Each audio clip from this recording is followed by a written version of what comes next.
पादे आकाश चलचित्र देखिले ये पादे आकाश नुह ये आकाशर पाद जहाँ असीम अनंत एवं ताको कल्पना भी करी हबो नाही। जन जीवंत किंबदंती सुमति महापात्र तांकर जीवनी की नहीं एते चमत्कार चलचित्रटी होईची।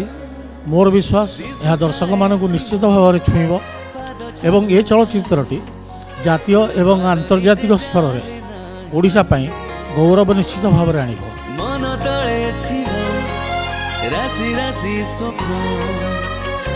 तरंग सिने प्रोडक्शंस ये जो पदक्षेप नहीं एक अनन्य पदक्षेप।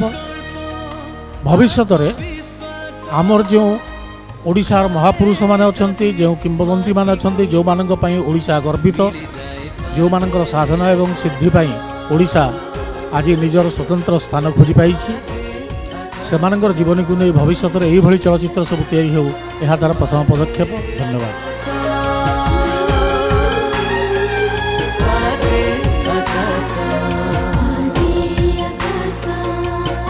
शुभ मुक्ति एप्रिल 11 तारिख आपणक निकटस्थ सिनेमा हॉल रे।